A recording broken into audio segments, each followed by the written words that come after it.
Donc pour parler de l'installation lors de la position du stack, il va falloir être dans une configuration où je suis à l'intérieur des deux jambes de mon adversaire ou alors complètement à l'extérieur des deux jambes de mon adversaire. Si jamais je me retrouve avec une des deux jambes de mon adversaire à l'intérieur des miennes, comme les positions de headquarter, il va falloir utiliser le mouvement d'essuie-glace qu'on a déjà vu précédemment dans la partie sur le tornado ou sur le leg drag, où il va falloir pincer les genoux, pincer le pied au-dessus du tibia de mon adversaire pour me retrouver ou alors à l'extérieur de ses jambes, ou alors faire la même chose pour se retrouver à l'intérieur de ses deux jambes. En ce qui concerne l'exécution pour le stack, il va falloir faire la même chose que pour le leg drag et le tornado, c'est-à-dire deux saisies au niveau des bouches de pantalon de mon adversaire. Une fois que j'ai fait ces deux saisies, le but c'est de forcer mon adversaire à avoir les genoux vers sa poitrine pour qu'il ait les hanches qui commencent à décoller du tatami. Une fois que c'est fait, je vais utiliser la paume de ma main à l'intérieur du pantalon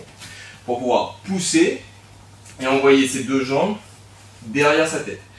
Une fois que ses pieds passent la ligne de sa tête, normalement, ses hanches se décollent et je vais pouvoir placer mon genou sous ses hanches pour éviter que ses hanches retouchent le tatami. Une fois que je suis dans cette position, je vais avoir deux points d'ancrage, du coup mon genou qui se retrouve derrière ses lombaires, et je vais avoir mon genou qui vient derrière son genou à lui pour plaquer sa propre jambe au-dessus de la ligne de ses épaules. Comme ça, je vais avoir deux points d'ancrage qui vont me permettre de maintenir cette position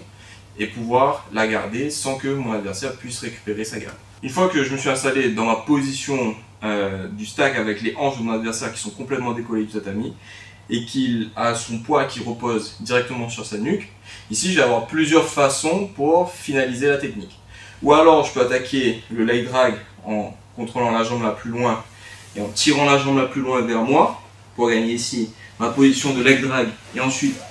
transitionner vers un side control. Ou alors je peux attaquer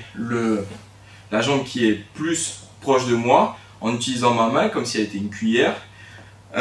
pour la passer devant sa cuisse, entre sa cuisse et son tronc ici, et je vais commencer à décoller ses hanches pour pouvoir ici avoir le side control mais du côté le plus proche de moi. Enfin, il y a une dernière façon de terminer son stack. Généralement, avec les gens qui ont du mal à supporter cette position, elles vont rouler et finir en position de turtle, de tortue. Et ici, je vais pouvoir l'accompagner pour pouvoir avoir le contrôle de ses hanches et travailler ici pour avoir ma seatbelt et prendre son dos.